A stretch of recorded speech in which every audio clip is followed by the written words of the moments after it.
Hello friends, welcome to the defence target by Sangam sir. आज का हमारा टॉपिक है मौर्य साम्राज्य। अगर मौर्य साम्राज्य से कोई भी क्वेश्चन आएगा तो वो इसी टॉपिक से आएगा, इसी वीडियो से आएगा। तो इस वीडियो को बड़ा ध्यान से देखिएगा। Let's start our topic.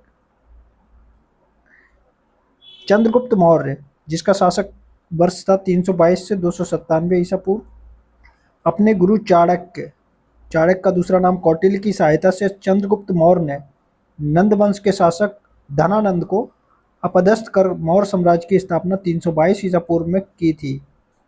इस अभियान में कश्मीर के शासक प्रवर्तक ने चंद्रगुप्त की सहायता की थी।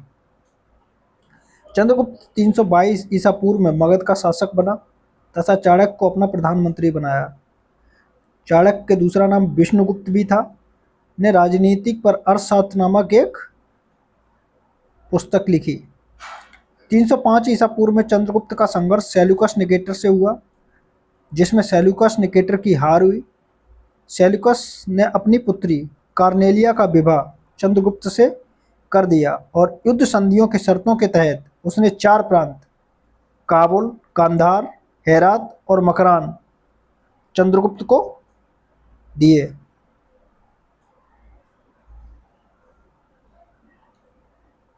सेल्यूकस ने मेगनस्तनीज को अपने दूत के रूप में चंद्रगुप्त के दरबार में नियुक्त किया। मेगनस्तनीज ने इंडिका नामक पुस्तक लिखी। चंद्रगुप्त मौर्य ने सेल्यूकस के मध्य युद्ध का वर्णन एपियस में किया है। प्लूटार्क के अनुसार चंद्रगुप्त ने सेल्यूकस को 500 हाथी उपहार में दिए। स्ट्रैबो तथा जस्टिन ने चंद्रगुप्त को सेंड्रोकोटस कहा है तथा एरियन और प्लूटार्क ने एंड्रोकोटस कहा है। सर्वप्रथम विलियम जोन्स ने सेंड्रोकोटस की पहचान चंद्रगुप्त के रूप में की थी।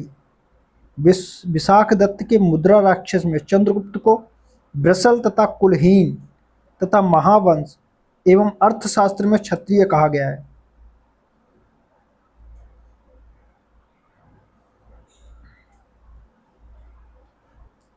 प्लूटार्क के अनुसार चंद्रगुप्त ने 6 लाख सेनाओं के साथ पूरे भारत को रौंद डाला। चंद्रगुप्त ने जैन गुरु भद्रबाहु से दीक्षा ली थी तथा शासक के अंतिम दिनों में सिल्वर बेरगोड़ा के चंद्रगिरी की पहाड़ियों में उपवास कर प्राण त्याग दिए। तमिल ग्रंथ अहनानुरु तथा पुरानानुरु में चंद्रगुप्त द्वारा दक्षिण भारत की विजय का वर्णन है। अब हम देखते हैं बिंदुसार।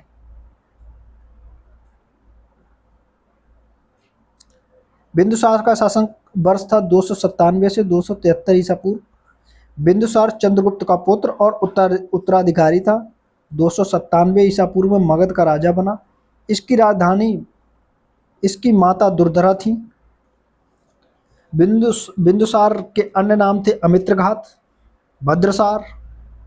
वायु पुराण के अनुसार अमित्रोकेटस, यूनानियों के अनुसार बिंदुपाल, बिंदुपाल चीनों के अनुसार सिंहसेन, जैनों के अनुसार बिंदुसार आजीवक संप्रदाय का अनुयायी था। स्ट्रैबो के अनुसार यूनानी शासक एंड्रोकोटस ने बिंदुसार के दरबार में डाइमेकस नामक राजदूत भेजा था, जिसे मेगनस्थनीज का उत्तराधिकारी माना जाता है।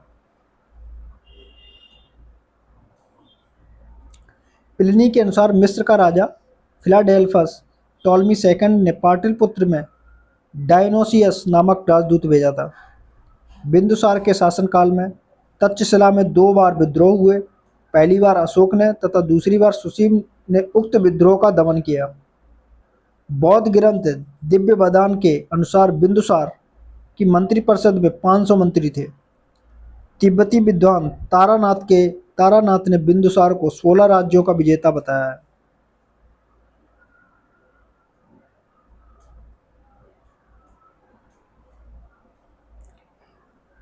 एथेनियस के अनुसार बिंदुसार ने सीरिया के शासक एंड्रिकोटस प्रथम से मदिरा, सूखे अंजीर और तथा एक दार्शनिक भेजने की प्रार्थना की थी, किंतु सीरियाई नरेश ने दार्शनिक नहीं भेजा।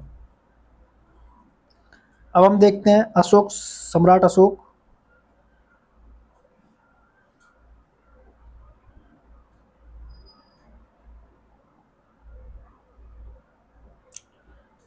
अशोक महान बिंदुसार का उत्तराधिकारी बना, जो 4 वर्षों तक गृह युद्ध में फंसे रहने के कारण 269 ईसा पूर्व में राजगद्दी पर बैठा। राजा बनने से पूर्व वह अवंती का राज्यपाल था। पुराणों में उसे अशोक वर्धन कहा गया है तथा गुर्जरा, मास्की, नेतूर एवं उद्गोलम अभिलेख में उसका नाम अशोक मिलता है। अशोक ने अपने राज्याभिषेक के 8वें वर्ष 261 ईसा पूर्व कलिंग पर आक्रमण कर उसकी राजधानी तोसली पर अधिकार कर लिया था।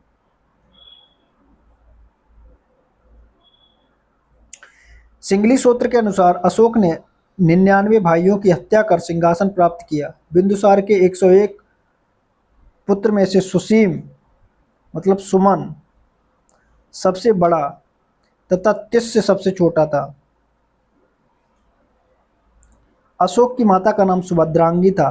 अशोक की पत्नी महादेवी विदिशा का शाक्य राजकुमारी थी। से महेंद्र और संघमित्रा नामक 2 संतानें हुई। इन्हें बौद्ध धर्म के प्रचार के लिए श्रीलंका भेजा गया।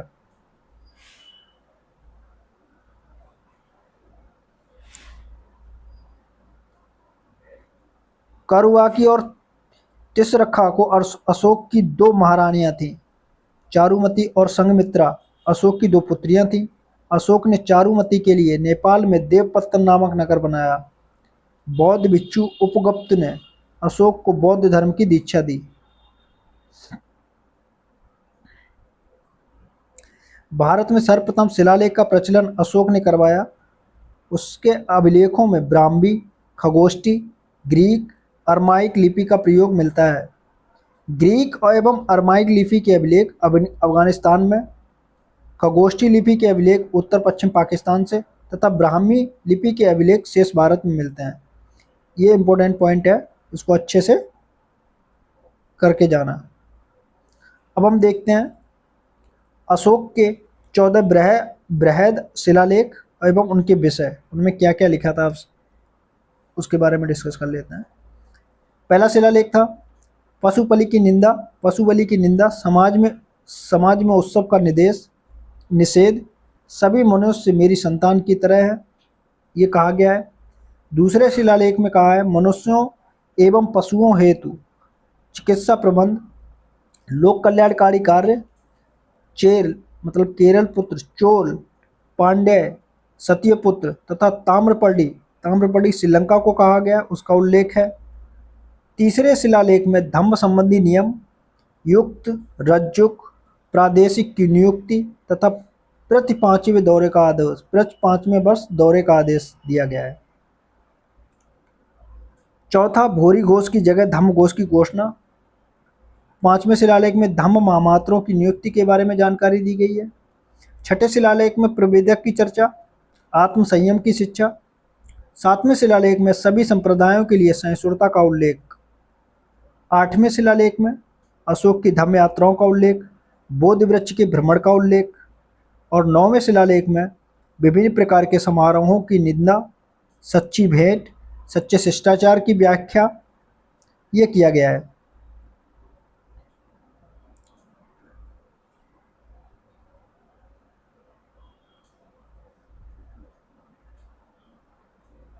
दसवां शिलालेख में ख्याति एवं गौरव की निंदा, धम्मनीति की श्रेष्ठता पर बल, राज्य कर्मचारियों को प्रजा के लिए हितों के लिए कार्य करने का आदेश दिया गया है। 11वें अभिलेख में धम्म की विशेषता बताई गई है और 12वें अभिलेख में सर्वधर्म संभाव, स्त्री महामात्र की चर्चा की गई है।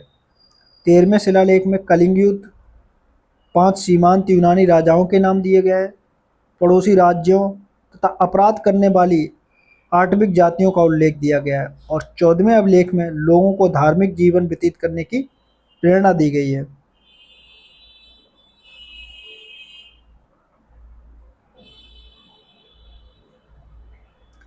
अशोक ने आजीविकों हेतु बराबर की पहाड़ियों में सुदामा, चोपार, विश्व झोपड़ी और कर्ण नामक 4 गुफाओं का निर्माण करवाया था।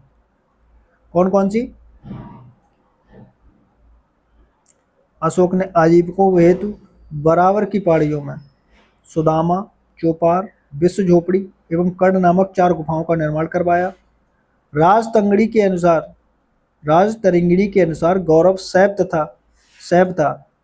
अशोक का व्यक्तिगत धर्म बौद्ध था, ये भाभू शिलालेख से हमको पता चला है। बृहद्रथ मौर्य वंश का अंतिम शासक था। अशोक ने 7 स्तंभलेख, ये 6 स्थानों से प्राप्त हुए हैं।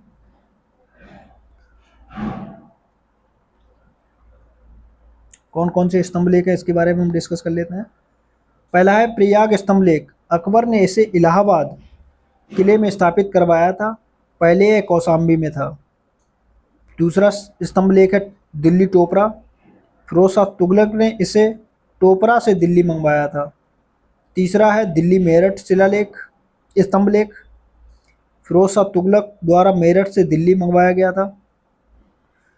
चौथा स्तंभलेख है रामपुरवा, यह बिहार के चंपारण में अवस्थित है। इसकी खोज कार्लायल ने 1872 में की थी। पांचवा स्तंभलेख है लौरिया ओरेराज, बिहार के चंपारण में अवस्थित है। और छठवां स्तंभलेख है लौरिया नंदरगढ़, बिहार के चंपारण में अवस्थित है। इस पर मोर का चित्र अंकित है। कौशाम्बी में अभिलेख की रानी का अभिलेख, कौशाम्बी के अभिलेख को रानी का अभिलेख कहा जाता है।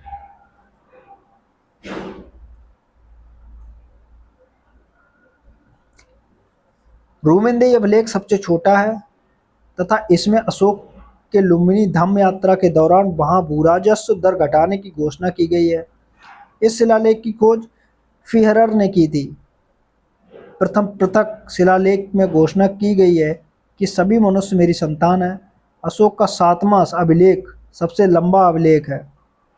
इसे सरेकुना कंधार अभिलेख ग्रीक एवं ग्रीम अरमाइक लिपि में अंकित किया गया है। 7वां अभिलेख हमको कहाँ मिला? अफगानिस्तान में, कांधार में, सरेकुना में। अशोक के अभिलेखों शिलालेखों की खोज 1750 में पी पेंथलर ने की तथा इसे पढ़ने में पहली सफलता 1837 में जेम्स प्रिंसेप्स को प्राप्त हुई। अब बहुत ही इंपॉर्टेंट टॉपिक हो रहा है, मैं मौर्य प्रशासन क्या था और किस तरह से काम करते थे ये लोग, उसके बारे में हम जान लेते हैं। मौर्य सम्राट की सहायता के लिए एक मंत्रिपरिषद होती थी जिसकी संख्या 12, 16 या 20 होती थी। मंत्रियों एवं पुरोहितों की नियुक्ति से पूर्व उनकी जांच परख होती थी जिसमें उपदा परीक्षण कहा जाता था। कौटिल्य के अर्थशास्त्र में उच्च अधिकारियों को तीर्थ कहा गया है, जिनकी संख्या 18 थी। उन्हें महामात्र भी कहा जाता था। अब हम देखते हैं 18 तीर्थ कौन कौन थे जो अर्थशास्त्र में उल्लेखित थे। पहला है पुरोहित, जिसको प्रधानमंत्री या प्रमुख अधिकारी। दूसरा सेनापति, युद्ध विभाग का। युवराज, राजा का उत्तराधिकारी। समहर्ता, राजस्व विभाग का प्रमुख को समहर्ता कहा जाता था। सन्निधाता, राजकीय कोषाध्यक्ष।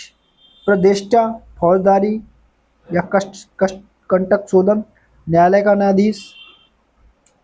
व्यवहारिक, दीवानी धर्मस्थली न्याय का न्यायाधीश। नायक, सेना का नेतृत्व या संचालक। कर्मांतिक, उद्योग धंधों का प्रधान निरीक्षक।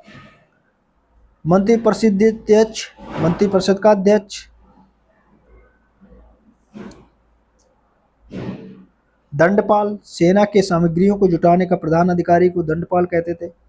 अंतपाल को सीमावर्ती दुर्गों के रक्षक कहते थे। दुर्गपाल को आंतरिक दुर्गों का रक्षक। और नगरक को नगर का प्रमुख अधिकारी। ये 14 तीर्थ थे। 18 तीर्थ थे ना, 14 ये रहे, 4 नीचे। 15वां था प्रशस्ता, राजकीय कागजातों की सुरक्षित राजकीय आज्ञाओं को लिपिबद्ध करने का अधिकारी।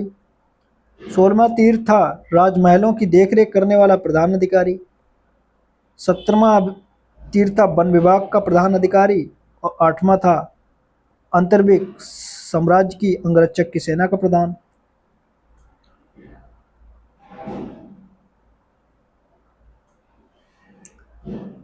अशोक के शासनकाल में प्रांतों की संख्या 5 थी। प्रांतों के प्रशासक कुमार आर्यपुत्र राष्ट्रिक कहलाते थे। प्रांतों को विषय में विभाजित किया गया था, जिनके प्रशासनिक विषयपति कहलाते थे। ग्राम प्रशासन सबसे छोटी इकाई थी, जिसका मुखिया ग्रामिक कहलाता था। 10 गांवों के समूह को गोप नामक अधिकारी संभालता था।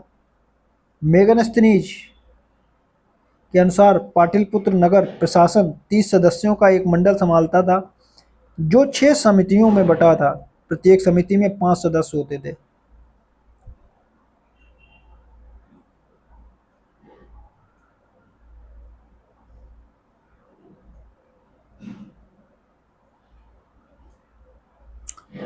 बिक्री करके रूम में मूल्य कीमत का 10वां भाग वसूल लिया करते थे। इससे बचने वालों को मृत्युदंड निर्धारित था। मेगनस्तीनिज के अनुसार मार्ग मार्ग निर्माण अधिकारी एग्रोनोमिक कहलाता था।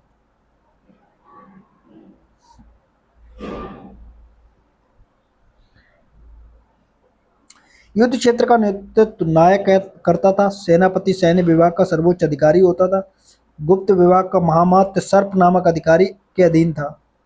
मेगस्थनीज मेगस्थनीज के अनुसार मौर्य सेना का रखरखाव 6 समितियां करती थी। प्रत्येक समिति में 5 सदस्य होते थे।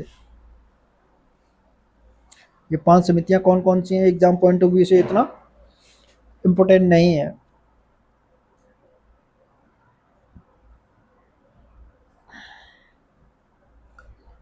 अर्थशास्त्र में गुप्तचर को गूढ़ पुरुष कहा गया, जिसे स्ट्रैबो ने ओवरसियस कहा है। एक स्थान पर रहकर कार्य करने वाले गुप्तचर को संस्था तथा भ्रमण कार्य करने वाले गुप्तचर को संचार कहा जाता था। न्यायालय 2 प्रकार थे। धर्मस्थीय कंटक शोधन। धर्मस्थीय न्यायाधीश व्यावहारिक कंटक शोधन प्रादेशिक तथा जनपद न्यायालय का न्यायाधीश राजू कहलाता था।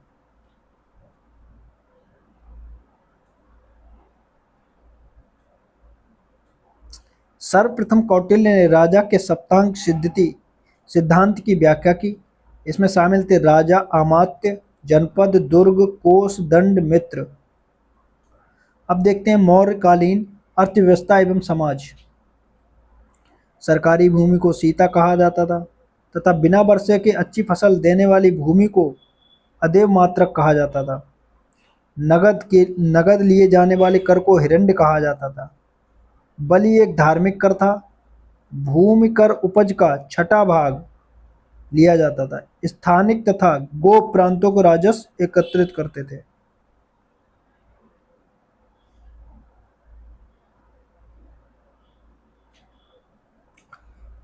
मेगास्थनीज ने भारतीय समाज को 7 वर्गों में विभाजित किया है।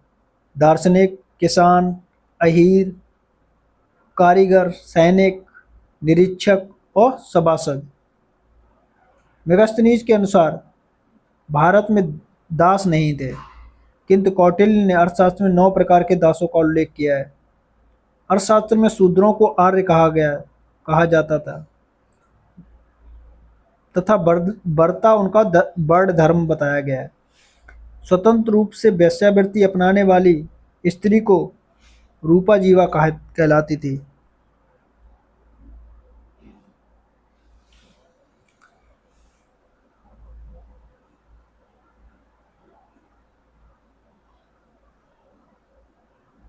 फाहियान ने मौर्य राजप्रसाद को देव निर्मित बताया है। मुद्राराक्षण ने चंद्रगुप्त के महल को शुभांग कहा गया है। वस्त्र उद्योग मौर्य काल का प्रमुख उद्योग था। टकसाल का अधिकारी लक्षणाध्यक्ष कहलाता था। यहाँ से क्वेश्चन बहुत बनते हैं। प्रमुख कर मौर्य काल में कौन कौन से थे? पहला भाग कृषि उत्पादन का हिस्सा, परिघ एकाधिकार कर, प्रतिकर उत्पाद के रूप में दे, बिष्ट बेगार, प्रवेश आयात कर था, सेतु फल सेतु या फल फूल पर लिया जाने वाला कर था। अशोक के उत्तराधिकारी के बारे में हम देख लेते हैं। दशरथ, संप्रांति, सलीसुक, देवबर्मन, सतधर्म और लास्ट कौन सा था? बृहद्रथ।